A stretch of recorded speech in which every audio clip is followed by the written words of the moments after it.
ECSI fans, you want to revolutionize your sports investing habits? Allow me to tell you about WagerWire. WagerWire is an app that helps you become a superior bettor by allowing you to sync all your sports books and track all your bets in one place. See your current action, your betting history, and stats. You could also sign up for sports books and collect bonus offers. Follow them at WagerWire on X, as it's the best account on the platform. Head to App Store or Play Store now and search WagerWire and download the app. 2,000 years long, we will never settle. Hard days, no way, with a heavy metal. No time, no fail, won't stop here. Like a torch to a flame when it burns hot.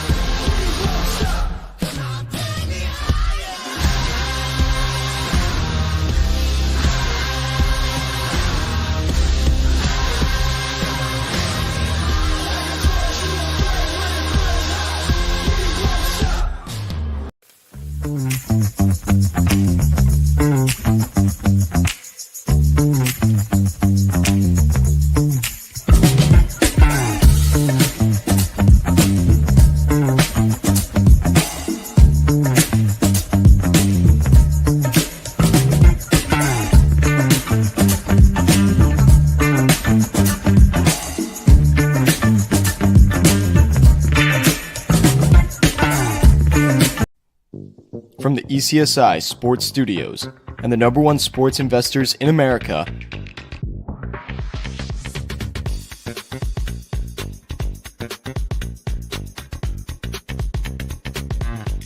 we bring you the closing bell. As the market closes, legends Jeff Dawson and Riley Magnuson bring you all the sports investing tips for tonight's matchups.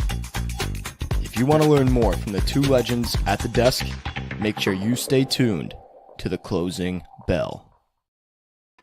Good afternoon, sports fans from all around the globe. I am the co-host, Jeff Dawson, East Coast Sports Investors, and it is that time of the day for the closing bell, Monday, February 10th, Black Monday in our lanes. We'll get to that later in the show. Super Bowl is over, a rout, and I was talking to Riley backstage. You knew this game was over in the first quarter.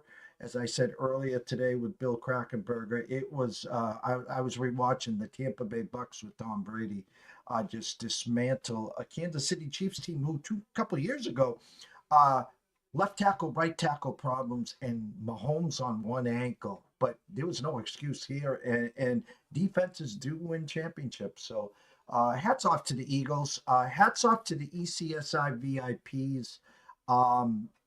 Pre-flop before the tournament started, Eagles beating the Chiefs at 17-1, and Jalen Hurts, Super Bowl MVP at 15-1.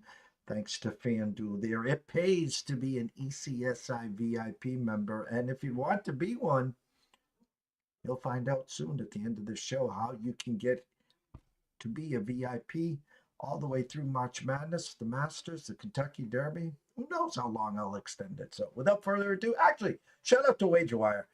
They were on Radio Row. Travis, Zach, Guy, the rest of them, amazing, amazing work. Head on over to Google Play, download the app. It is free. Viva Tequila Seltzer, 6 flavors in all, and the East Coast is Cuckoo for Coconut. And finally, Atlanta Steaks and Seafood. Head on over to Facebook, introduce yourself to Terry Smith. While you're there, head on over to atlantasteaksandseafood.com.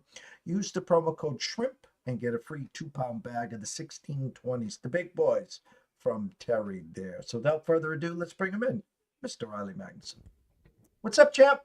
What is up, my friend? Happy re-entry Monday. It's obviously a specific Monday in the calendar right after football season is over with. So we are, kind of after a little recap, and I'm sure turning the page onto full-fledged into basketball. You and I, obviously, I guess our shows have probably been majority basketball for the last month or so anyways. But you know what I mean, where on top of a little golf and UFC and some other thing, NHL obviously sprinkled in. It's a college basketball dominant show for the next couple of months here, my friend. Yeah, and the NHL on a little vacation with the Four Nations tournament. Andrew McGinnis will be here tomorrow at 10:15 a.m. to talk Four Nations there. NBA trade deadline has passed. God, if Nico wasn't on life support for trading Luka Doncic, Anthony Davis gets hurt. Initial report out for several weeks. He's trying to put a poop. No, it's all right. I'll be back. We'll get to that. Shout out to Billy. Good afternoon, brother. You have been missed by your South Coast family. Billy, you and Rebecca have been missed. And hats off to you and Jalen Hurts for the Super Bowl. I know you're rooting hard for him. So we'll catch up soon there. Re-entry Monday. We might as well start with the Super Bowl. Three-peat history. The cart before the horse. No one saw the dismantling that happened. Let's be clear about that. The Chiefs closed 1-point favorites at 48.5. In the intro, I talked about the Tampa Bay Bucks, Tom Brady, the depleted offensive line. The Chiefs had left tackle, right tackle. Mahomes on one ankle. He had a bad wheel on one of them. You could see in the first quarter, running for his life, it was a wrap. You could tell right away here that Georgia East, I like to call them, that defense from Philly was going to be a problem, and there was nothing Kansas City could do. Right, and you saw a couple times, even when they were still down, I can't remember the exact score, if it was 17-0, 24-0, the Chiefs kind of trying to see if establish the run a little bit on a 1-yard gain, 2nd and 9, go right back to it, 2-yard gain, and then obviously now they're staring at 3rd and long. So, no, you're right, and it honestly, there's no excuses. He, was he running for his life in that same situation? I mean, I feel like I remember him physically running for his life a little bit more. He was taking these sacks yesterday. He wasn't, he wasn't trying to avoid them as much. But anyways, everyone's obviously got thoughts on Travis Kelce these days. He obviously was not really anywhere to be found in this game. D-Hop had a moment where I remember, I think it was NFL Network I was looking at, and one of the X Factors, someone was like, man, this guy's been waiting for a game like this for his entire life, which is accurate. And he, for a while, was one of the best we've seen as a receiver, one of the best receivers in the game, perennially. Drops a huge opportunity. The one kind of the spot where maybe they could turn the tide, and then obviously I think he catches one late. But at the end of the day, I mean, they really just didn't have anybody that showed up as far as those quick possession receivers to be open from at least from the passing game, and so it was kind of a wrap from there, and they couldn't really adjust. And obviously, once you're shell shocked like that, and you go. You're down 10-0. You're probably not thinking too much. You're the Kansas City Chiefs. You can figure this out. And obviously, then the pick six is kind of the point where everyone already was reading pretty far into that. This was going to be a steep hill to climb. And obviously, some people still believing in the Chiefs at that point. But sometimes when the game is going a certain way, there's only so much you can do. And the Eagles' offense, other than that one interception which pinned the Chiefs, at the 2-yard line, their offense didn't really make any mistakes. In this game here yesterday. So heads off to him. It was a well-rounded game by the Eagles. A.J. Brown was solid. And the Chiefs defense, I mean, they obviously had the game plan of we're not letting Saquon Barkley beat us, and they didn't. But obviously, that opened the door for a few different things on offense. A.J. Brown, I'm sure if they had to force the envelope to him, he probably could have had some more targets and some more action, but he kind of did what he needed to do to pace that offense. A couple nice Goddard plays, and that was really all she wrote on the Eagles' offensive side of the ball. And good point there. The Chiefs knew they couldn't run the ball. Reminded me of the Texas Longhorns. I brought this up this morning. Their running attack as the season progressed was non-existent, and that was their Achilles heel in the tournament in college. The Pacheco came back, tried to come back early. Hunt, I think he played with Gale Sayers. It seems like he's been there forever. They just had no attack. P. Ryan, they brought him over. They just never got him into the flow. So that Philly had their ears pinned back. They're like, you can play action pass all you want. You can't run the ball on it. Right. So, and those couple possessions that Patrick Mahomes was starting on the 3, starting on the Mhm. 5. The Cooper DeJean pick 6, 17 nothing, 24 nothing. Now you're talking about the drop by D Hop. Now he catches that ball, he's still running. He probably would have scored. If not, he would have got close. So now it's 24-7. It's halftime. Oh, and guess what? The Kansas City has momentum going into the worst halftime I've ever seen in my life, and I won't even waste my breath on that. Okay. Then they get the ball to start. So get a 3, get a 7. Now all of a sudden 24-10, 24-14. And now in the back of everyone's mind, it goes, okay, here it is. We knew this was coming sooner or later, but that never happened. Right, and I'm sure anyone who has any Xavier Worthy tickets was pretty pumped about the end of the game, the fourth, whatever it was, the fourth quarter. It might have even been the third quarter at that point. I don't know. A couple touchdowns, 157 yards. So anyone who had Xavier Worthy action was obviously pretty happy. But it was garbage time, and I saw someone who a big fantasy football person who was hoping to buy a zillion shares of Xavier Worthy stock. Deep with a low ADP, that totally botches that going into next year. Everyone's going to be buying way too high on Xavier Worthy now. But I'm curious. I mean, moving forward, I'm curious what if the Chiefs. Defensively they have to be, not in yesterday's case necessarily, but going forward, obviously, you have to be fairly happy with what you've got on your defense. You obviously got Patrick Mahomes, but curious to see if they do anything. Any big changes, small changes, what it's going to be as far as offensive line and receiver room there.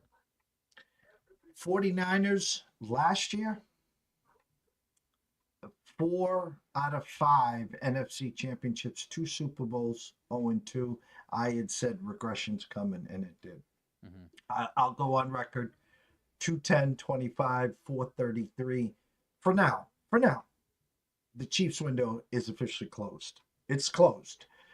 They have to figure out what they're going to do with Kels. Rashee Rice is not walking through that door this year, guys. Once he is declared healthy, Goddell is going to step in and give him about a 10-game suspension. So you got another year without Rashee Rice. Right. That's why they brought on D-Hop for 2 years. So they have D-Hop. Hollywood Brown, Hollywood whatever. You have. I forgot he was in yesterday's game until one of the So last did plays he. of the game. Yeah. So did he. Okay, so your cast of misfits from the last 2, 3, 4 years is gone. You got Xavier Worthy. Yep. You better. I like Noah Gray. Don't get me wrong, but you need to draft a real tight end that can move the chains. I don't know what Kels is going to do. I follow your brother. You do whatever it is. Go on. Be a Swiftie for life. You had a hell of a career. It's time. It's time. Go out on top. And then you got to figure out, you got to work on that O-line. You got to work on that O-line. And you're in a division now. Sean Payton, Bo Nix. You're in a division with, Harbaugh and Mr. Herbert. Yep. And now you got the Raiders who bring back Pete Carroll, a seasoned coach. The Tom Brady at the helm. They're going to figure it out. So, Andy, hang in there. I'm just going to go on record. You got the Bills. You got Lamar. You are fortunate this year that Burrow didn't make the playoffs. You got Harbaugh and company. The Steelers aren't going anywhere. So it was a great run, and I officially closed the window for next year on the Chiefs. Don't forget how many one-possession games they won this year. That's not going to happen next year. No. I know you got Mahomes. I know you got Andy, but trust me on this. It's not going to happen next year. You and I are on the same page with this. I was waiting for them to get picked off at some point in the playoffs in this run. So kudos to them for what they've done, obviously. But no, I mean you had the 1 or 2 blocked field goals that should have gone the other way. The Raiders botched whatever the hell that was a few months ago. So a fantastic season, 1 loss into the Super Bowl. But I'm with you. I think they regress a little bit. They're obviously going to have some puncher's chances here and there. Similar to some of these other teams the last couple of decades. But like you said, as far as the window of everything coming together, it is definitely past them at least as of right now. So they're curious to see if they get aggressive for anything this offseason or if it's just going to be minor changes or obviously letting some people go. But yeah, it's going to be interesting. And the point that you make about that division, I mean that this entire run with Patrick Mahomes, this division has been. I mean, the Chargers have had some some good or high, maybe good on paper teams, and maybe I'm drawing a blank on 1 or 2 years, but for the most part, largely uncontested. Denver's been a shell of themselves this entire Mahomes era. Raiders maybe once with a Derek Carr team challenging, but for the most part, this has been as easy as a cakewalk for a start to a run like this as far as their division goes that any team could have. PGA, it was kind of comical because we were waiting for the run from Scotty, and on moving day on Saturday, he puts 2 birdies together and gets to the par 5 and bogeys, and then he takes his frustration out on the bag. He's swinging the club, hitting the bag and stuff. And then Sunday, all of a sudden, it was like Tiger-esque. It was like Greg Norman back in the days. Here comes the shark. Here comes Scotty. And then the wheels fell off. And you talk about the wheels falling off. For all the sharp and smart guys that bet Scotty top 5, top 10, and even top 20, bogey, bogey, bogey. Thanks for playing. Thomas Dietrich couldn't be shocked. Who is this guy? Hey, he's that's a Big Ten guy if I've ever seen one, my friend. That's a University of Illinois product right there. But no, I mean, and they were talking about it on the broadcast. He's been kind of a guy that's been around for a handful of years now and has had some nice moments here and there, but has never been able to break through. Kind of overshadowed for a while by Thomas Peters, also University of Illinois, European guy who had a better start to his PGA career. So kind of in that similar kind of age group, overshadowed by him, similar characteristics. And now and on my radar because he went to Illinois. That's really the main reason he's been on my radar. But he was nails. I mean, he saw that there's a couple moments where some guys were making it a little interesting, obviously, but laid up on spots where it was a good decision to lay up and take an easy par throughout the back 9. So kudos to him. It was a huge win for him, and certainly a guy that I'm not saying he's going to break out and he's going to be a perennial top 10 guy, but certainly a guy that can break out and be a consistent player in the PGA, similar to some of these other guys we've seen over the last couple of years here. Yeah, and Tiger's mom, rest in peace, passed away over the weekend, and Tiger announced today he was teeing it up this weekend for his tournament and is not going to play after all. He says he's struggling, so rest in peace, Mrs. Woods. And Tiger, would have been nice to see you come back there. Obviously, this weekend we'll have to wait for that. Maybe a couple tune-ups before the Masters, and we'll see how that goes there. UFC. Listen. I don't know much like you, like Lou, and some of the others here. But listen, I was born at night, not last night. Can you please tell me all that steam that came in against Zhang? And I just couldn't figure it out. I'm like, you're going to give me plus 125. Okay, you want to give me plus 130? I'll have another. Can you explain what the hell was going on? I have no idea. I mean, this is someone who's as decorated as it's get, other than maybe Amanda Nunes, Valentina Shevchenko. Well, I mean, top 5 decorated women's fighters in the kind of short history of women's fighting in the UFC. So I can't explain it. I think some of that is an expectation of regression at some point. She's 35 now, which she doesn't seem like it with the way she moves and whatnot. But I mean, she's on a 5-fight win streak now, and just in a lot of cases beating the ever living crap out of these opponents. So I can't explain it to you. Good performance. I mean, I'm looking at the total strikes 232 to 63. I mean, it really wasn't that close. So credit to her. Credit to Duplessis. You and I were kind of right about that one. Whatever it was, Wednesday, Thursday when we talked last week. Sean Strickland, Warrior, but just not quite on the same level as some of these upper echelon guys. I mean, fan favorite for sure, but Duplessis is just kind of a grind you out Warrior for the most part there. That was the other one, obviously, that we talked about. But I don't know if it was just hearsay or whatever, but Pereira went over to him and says, "Hey, let's get it on." Is that just for theater, or would this be legit here? It might be legit. I honestly don't know.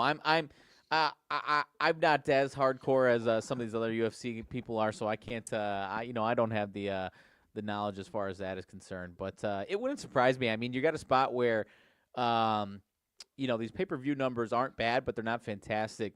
And anytime you can start to drum up these rivalries, I mean, the average public just isn't buying into as far as turning their TVs on to the Makashevs, the Nurmagomedovs, all these guys that are just get into the cage and they whoop your what for 25 minutes. The average person's just not tuning in for that stuff. So I'm with you. I don't know what's going to happen with it, but Duplessis, I think they're going to start drumming up some rivalries there. Richard Poplis, what's the story, Jeff, with the halftime show? The worst one ever. Prince is turning in his grave. Not a watchable game Sunday. Not even close. Well, Richard, I'll take it a step further. The best game I saw all weekend, our Huskies lost, and that was Friday night against St. John's, which I could smell that one coming a mile ahead. As for the halftime show, listen, I'm getting old. Listen, I'm 58 years old, and I couldn't even watch 30 seconds. I'm like, what, but I have two young daughters, 21 and 26, and my youngest was watching it. Listen, I grew up at roller skating rinks. I grew up with Sugar Hill Gang, Run DMC. I'm not saying I'm not a hip hopper. I'm not saying Tupac, Biggie, Dr. Dre. I like that.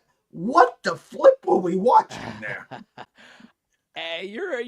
I'm not sharing the same, quite the same feelings. That's more in my age group wheelhouse for sure. I don't think his music translates well to that setting, I will say, and so I think that was part of the issue. I'm not saying I was over the moon with it, but if you want to call me wrong, that's fine. I know anyone who doesn't enjoy his music is not going to enjoy it, unless I say it's better is fine. But that's more for. I think his biggest albums came out in 2010, 2011. I was in high school, so I'll just say that it was more in my wheelhouse for my age group, I will say. All right, I have the banner behind us. Buy, hold, sell, or yell. Once you recap what transpired, we did not have a show on Friday. The internet wins again as we were getting ready for a storm, and we had gale winds here on the Cape, so my internet was shoddy. Recap the trade deadline, anything big, anything you saw, and then we're going to go into some NBA buy, hold, sell, or yells. Yeah, it's interesting. I'm looking at the odds, the highest odds for the NBA right now. The top 5 teams, I don't think really made any significant moves. I'm looking at the Thunder, and correct me if I'm just drawing a blank on anything here. Thunder didn't make any significant moves. Celtics don't make any significant moves. Cavs, I'm drawing a blank on what it was, but they made a small move. Knicks, not any huge moves. Nuggets, no, not any huge moves. So the landscape, obviously that's what the contenders are right now. The landscape, as far as this year's title, didn't change too much, other than obviously, whatever your thoughts were on that Lakers Mavs situation there. So, I think the Spurs got better for not only right now, but in the long term, and now they're set up to get aggressive the next, this upcoming offense, any trade deadlines and offseason the next couple of years. And obviously the Warriors, still to be seen kind of how that shakes out with Jimmy Butler. I don't think it's a perfect marriage. I think it kind of makes them competitive, obviously, but I don't think you're shaking in your boots to be playing in the Warriors right now. What was the other team I was going to mention? The Bucks obviously make the big switch. That's the one that I'm interested in seeing. That depending on what your thoughts are of how far Giannis can take them. They needed to do some type of shakeup. I'm glad that they did. As someone who enjoys watching Giannis and Lillard play, I think they're 30-1 right now, tied for 7th best odds right now. I'm not running to the window on this Bucks team, but I think there's a world where this Bucks team could start playing better and things start to make a little sense. Obviously, the one thing that we're trying to figure out now with the Lakers is the Connect trade that he goes across the country, and then not any of his fault, but Mark Williams obviously issues with his physical, and they got to send it all the way back. So Lakers, and I think it sounds like Luka's playing tonight, but that was the trade that kind of, at least I wasn't expecting too much from the Lakers, but that was the trade that makes this Lakers team make a lot more basketball sense and be a lot more well-rounded. Was that trade with to get Mark Williams? Obviously, I think Dalton Connect could obviously be a good player, but they're at a point where they don't really need his services for the team that they have right now. So that makes them obviously a dangerous team because they've got studs that can pour it in offensively, but going to be very, very bizarre defensively in the matchups that they will throw out. So I'm not expecting too much from this Lakers team. I think, 17-1, I think is a little inflated. I'd be surprised if they made any real noise in the playoffs other than maybe the first or second round. All right, everyone, head on over to wagerwire.com/graphs. We're going to play a little buy, holds, and sell or yell here. I'm using DraftKings here. NBA championships here. And then, of course, I'll start with my Celtics. Currently, as we sit, plus 250. And then I'll obviously bring up the next one that we all know, love, and dear, and that's the OKC Thunder. Again, now we can take this back here to, let's be fair here, and let's go to September 24th. The season hasn't officially begun. You could have got the Celtics at plus 295. You could have got OKC at plus 700. They were the second favorite. And now you can see the rise of OKC. The Celtics are just hanging around. And you sit today, OKC now the favorite at plus 230, and the Celtics at plus 250. You buying, holding, yelling, screaming, hollering? What are you doing here? As far as the Thunder, I think there's a point where the odds aren't going to change much for the Thunder the rest of the way here, I don't think. They are that good. They are, certainly the favorites in the West. As it shapes up, there's other teams that are really, really good that I like. Memphis is a good team. I don't know that they're a great playoff team. Denver is the team, obviously, that could, if all things are right, like they kind of have been at certain points these last couple of weeks, could obviously go into OKC and win that series. Houston is another tricky team that I think is good, but maybe just a player away from a series like that. So Thunder, I'm probably selling at a point where if I got the preseason ticket, that is probably selling and enjoying some of the profits of that right there. Celtics might be a spot where I might. I think you're mad that you didn't get a little bit better number, but there's still a world where the Celtics look a lot better than they have here in the regular season. They turn it on for the playoffs. You've got obviously past the trade deadline now without any major shakeups. So I think there's a world where the Celtics kind of buckle down and strap it in and start winning some games and going on a nice big stretch here. So I might. I'm not saying I'm going crazy buying, but I might buy in on the assumption that this could be below plus 200 into plus 175 here in a couple months. Celtics 21-6 on the road, the best record in the NBA. They've lost a lot more games at home than they did last year. I brought up your Denver Nuggets at 15-1, Memphis 35-1, and the Rockets at 6,000. Taking you through their journeys here. We'll start again at the, let me see if I can pull it up. On September 28th, you could have got Houston at plus 15,000, could have got Memphis at plus 4,000, and Denver at 950. Basically, Denver flatlined all the way, now 1,500. Not a big drop off on Memphis at 3,500, and the big one, obviously, the Rockets at plus 15,000, now 6,000. Again, we're looking to help the portfolio. How are we going to try to beat OKC, who is probably the team to beat?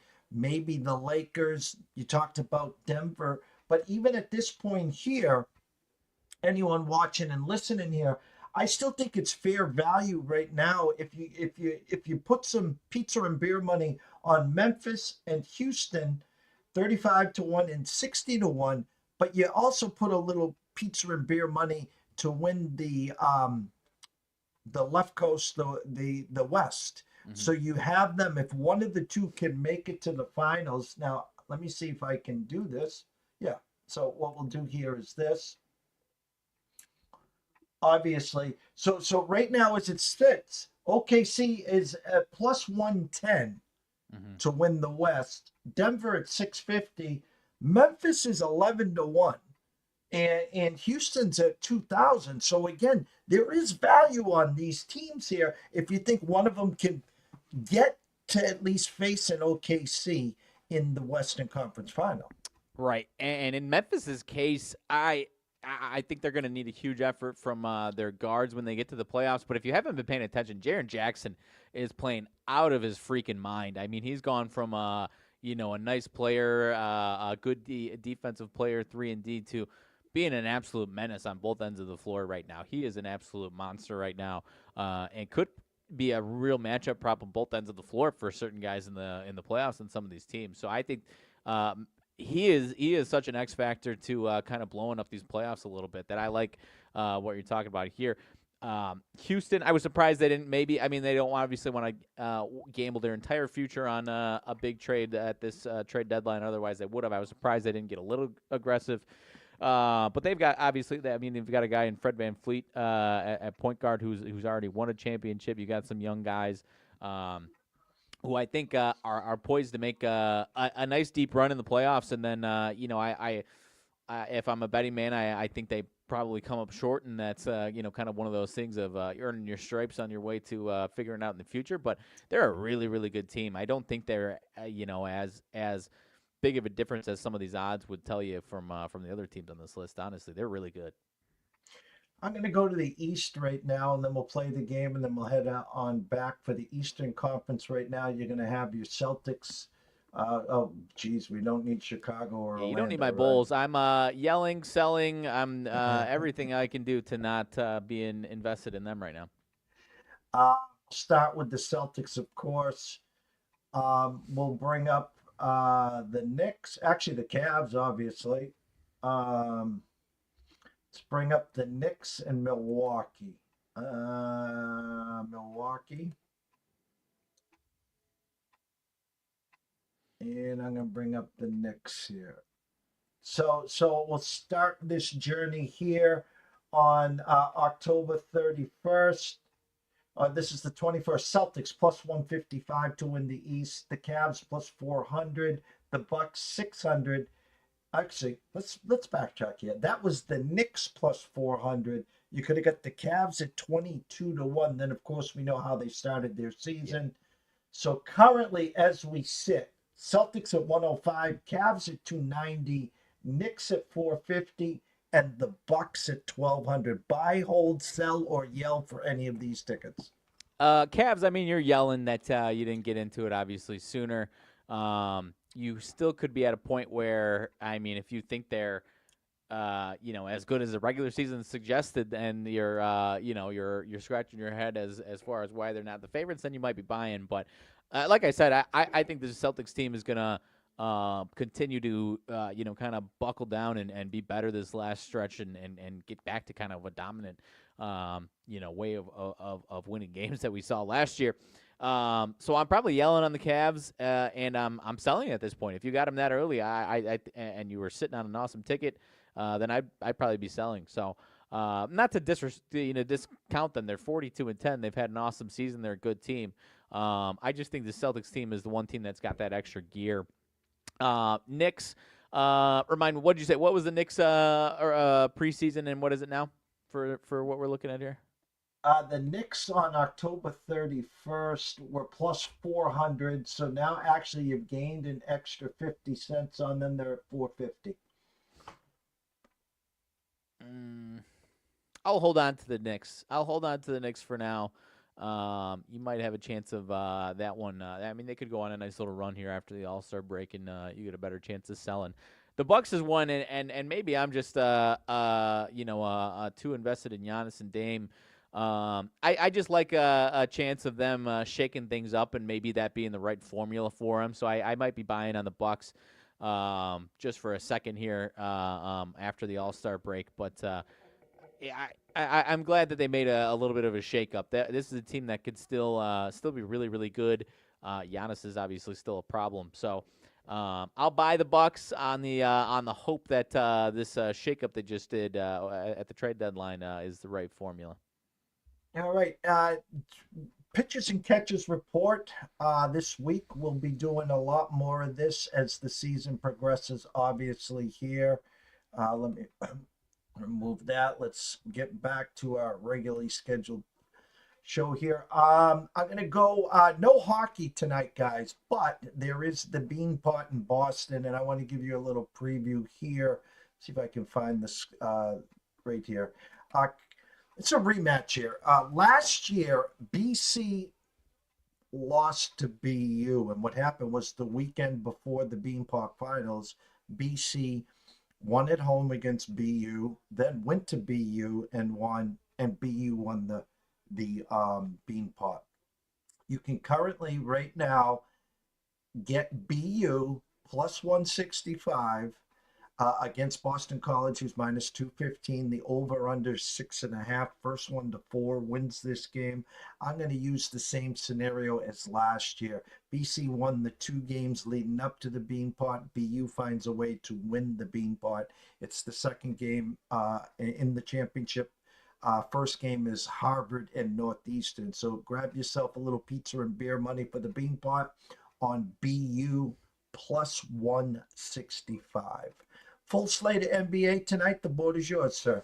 Yeah, just trying to look through it a little bit right here. It is obviously trade deadline just happened, but we got All-Star break coming up. We got I think through Thursday of games, and then it's the All-Star break. So it is still a weird week where you got teams that maybe looking ahead to their All-Star break plans, whether that be going to or participating or getting away for the week. So it is still one of those weeks that's weird for us. LUKA debut, it does sound like, for the Lakers. Talked about Dalton Connect. I was looking at it. Sounds like he is probable to play tonight after that whole situation. LeBron probable to play. If anyone's curious, Bronny James is doubtful if that changed your betting plans tonight. But no, I mean, they're 12.5-point favorites. It's obviously inflated. You got your nice Super Bowl winnings for the average fan, and you're dying for something on Monday night. You might go and flock over to LUKA and the Lakers here. So I think it's inflated. Does that mean they can't win by 20? No, it doesn't mean that, because this Jazz team is absolutely horrific here. So it's a weird game. I would not jump into it really for anything as far as this game tonight, whether it be the day after the Super Bowl or any day with these type of situations going on.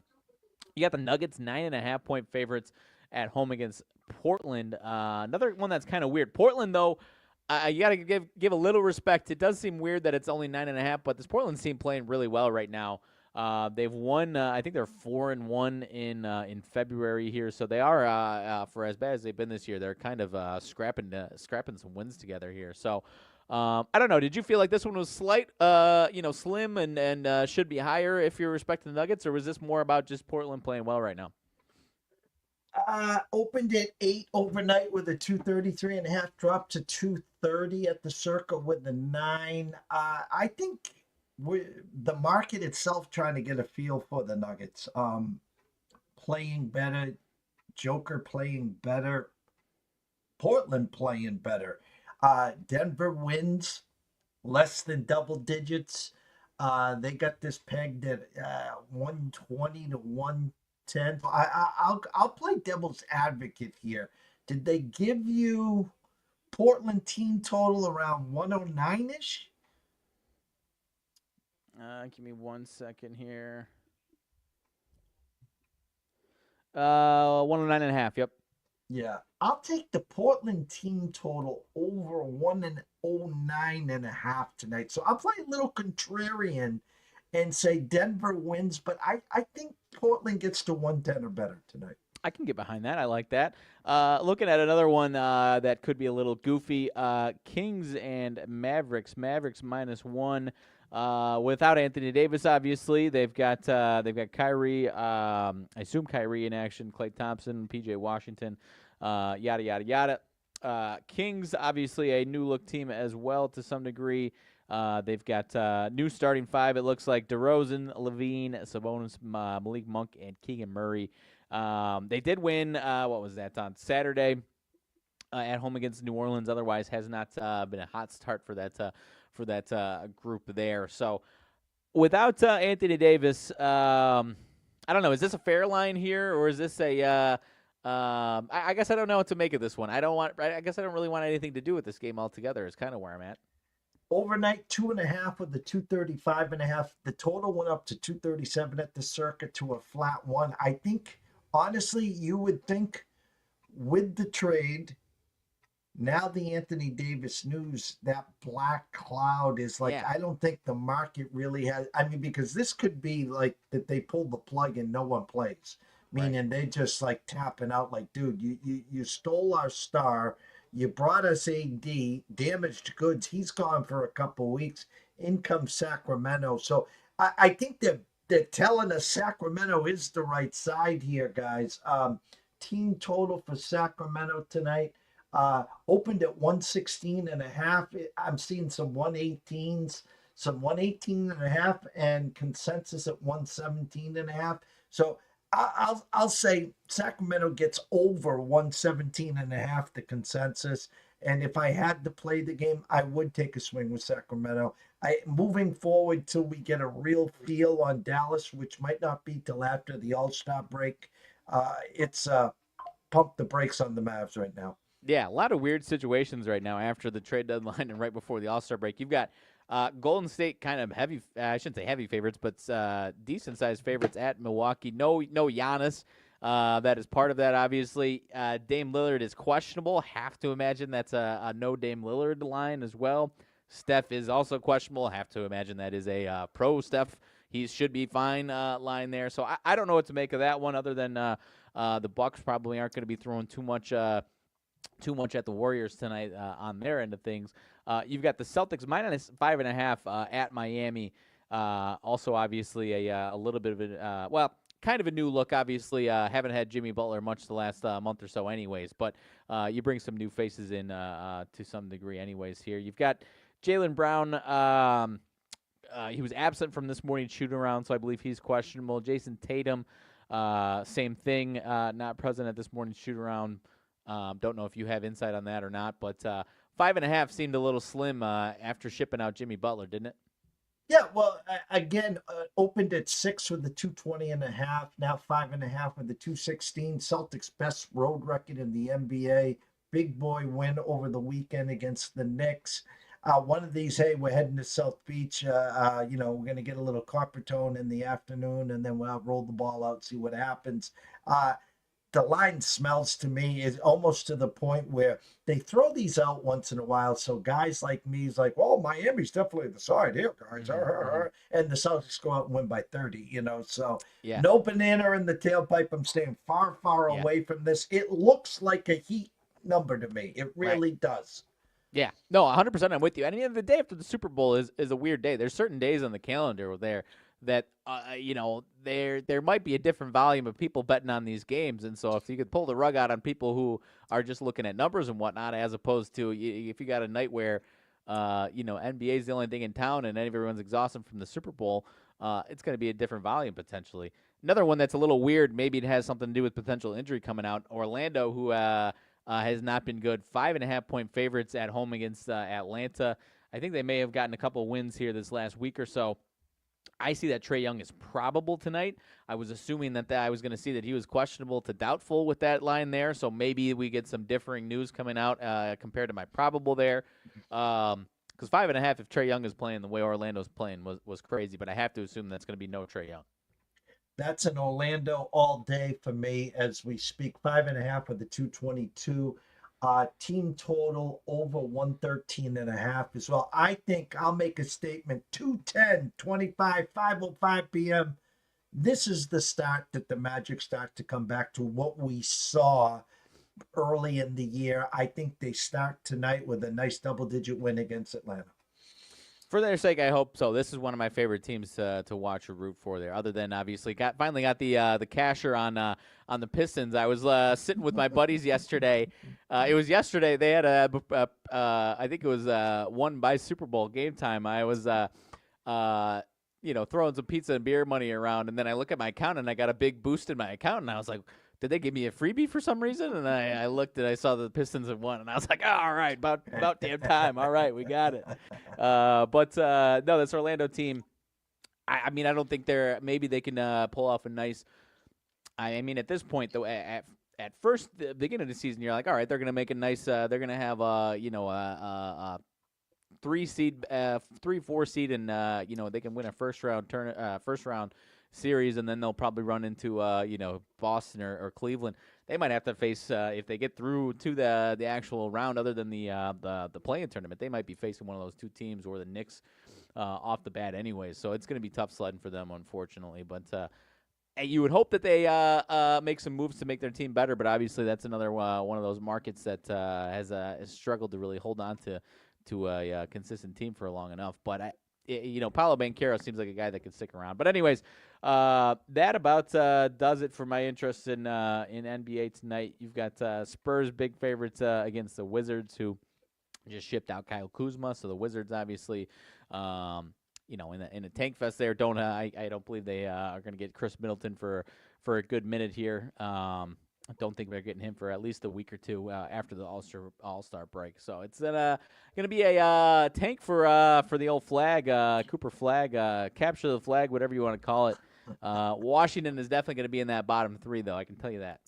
And shout out to Dickie V, made his return over the weekend. Great job, Dickie. So glad. Almost a 2-year hiatus battling cancer. So great to hear you back. We knew that Clemson Duke was going to be a problem. That game there. Talked about the Johnnies winning at Stores against UConn.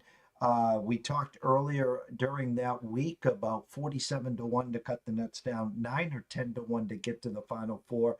Johnnies are definitely going to be a problem. Tonight, Carolina at Clemson. Money coming in on North Carolina. Could get Clemson on a flat spot here. Opened at 6 now, 4.5 of the 145. The other headliner, Baylor at Houston, opened at 9 with a 131.5. It is now 9 minus 15 cents at the Circa. Next move to 9.5 with a 133. This Houston team, listen, guys, absolute Final Four legit, championship legit, but again, offensively challenged. One of the best defenses in the country. It depends on how well Baylor's shooting the ball. I know they can hang here. I do like Baylor plus the 9. Team total at 61.5, where I would take over that if you like a quarter half unit on their team total over, and then grab them plus the 9 or 9.5 there. Not a lot to talk about in the college ranks, Riley. No, I mean, you've obviously. I think all eyes are curious what Clemson does in the follow up to that Duke win at home. They get UNC at home, but obviously UNC kind of in a spot where this is one of their only opportunities. Obviously, got the doors beat off of them by Duke a week or so ago. Don't really have many opportunities to make a living and try to build up a resume for UNC. So you have to imagine they're going to give Clemson their best shot. And so it wouldn't surprise me if UNC pulled this one out, but also wouldn't surprise me if I am playing both sides here, but wouldn't surprise me if Clemson is just the flat-out better team. I think you are going to get UNC's best shot, but end of the day, it might not be enough. Yeah, this is not a good Carolina team. The ACC we know is down. Yeah. The numbers kind of trying to, again, like that NBA game, they're baiting us into UNC. Flat spot for Clemson. A perfect spot for UNC to bounce back, but they don't have the horses to do that. So it's the actual value here is on Clemson minus the 4.5 there. So shop around there. Closing thoughts. I'm just looking ahead as far as college basketball is concerned. Like I said, it is about that time where we go even deeper into our daily college basketball talk, I would say, my friend. So I am geared up for it. All these conferences are shaping up to be really exciting these next few months here. UConn obviously not quite the same as they were last 2 years, but they're still going to have a puncher's chance for their own three-peat attempt. But there's obviously some really good teams, and I think it seems like a college basketball season that the average person hasn't fully dove off the deep end into college basketball yet, and I feel like that's about to change. So. Good week for it. I mean, maybe not tonight, other than a couple decent games tonight. But in tomorrow's case, you got 3 matchups between top 25 teams and, a UConn team that's currently unranked but playing at Creighton. So, dip your toes in today, and then, it's all systems go tomorrow as far as college basketball is concerned. Guys, I started the show by saying, and people, if you came in late, if you follow us here on the Closing Bell, if you follow any of our shows during the morning or throughout the week, ECSI VIPs last night was sitting in the Super Bowl where before the tournament started and the brackets just came out, we sent out a long, long sheet of opportunities, exactors, futures, where you take some stabs at. Now, I'm not telling you everyone took a full unit on every one of these plays. If you did, you made us up a lot of money. But there was swings where you put quarters, halves, you put some pizza and beer money. And the long story short is we were sitting in the Super Bowl with Chiefs beat Eagles at 11-1. Eagles beat Chiefs at 17-1. We were sitting with Patrick Mahomes, Super Bowl MVP at plus 450. Saquon Barkley, Super Bowl MVP, plus 21-1. And Jalen Hurts, MVP, at plus 15-1. So we cashed a 17-1 with the Eagles beating the Chiefs. And then we come back with the cherry on top with Jalen Hurts, Super Bowl MVP, at 15-1. Those were all on FanDuel when the brackets came out and all the odds were out there. Now, we do this for college hoops. We do this for baseball. We do this for March Madness, et cetera, et cetera, et cetera. If you want to be a part of this, you want it delivered to your cell phone via text, you want these to be emailed to your email. I haven't sent out an alert yet today. It's simple. You go to eastcoastsportsinvestors.com, top right, plans and pricing. You scroll all the way down. For $3 a day, it's the ECSI Welcome to the Family VIP membership. That's it. Set it and forget it. That's it. Now, if you want to take it a step further, there's a $375 retail pricing monthly that's been there since January 1st, 2015. Click that one, and I'll take you through March Madness, the Masters, the Kentucky Derby, the playoffs in the NHL. I'll take you through the NBA championship. And the first 3 people that reach out to me with this package, I'll take you through the All-Star break. So you get the rest of February, March, April, May, and June. That's 5 months. And the first week of July. I only get room for 3 of those. The rest will get it through the NBA championship, which is usually the first week in June. Any questions, comments, concerns, send us an email to eastcoastsportsinvestors@gmail.com or head on over to Twitter at ECSportsInvest and DM me. So you got 2 options, guys. If you want this to be an investment, you want this to be a part of your learning how to wager properly. If you want to be Trent, you want to be some of these other TikTokers, YouTubers, and just bet every game on the planet and play $10, $20, $30 same game parlays, I'm not your guy. I don't want to be your guy. Good luck. Good luck. If you want to be a part of a team that's been here for 10 years, January 1st, 2015, our first day. Someone that his first wager was in 1975. 75% of you weren't even born yet. Red Sox and Reds World Series. A team that cares. A team that wants to see you win, grin, and profit. Yeah, we lose. We lose like everyone else, and we win like everyone else.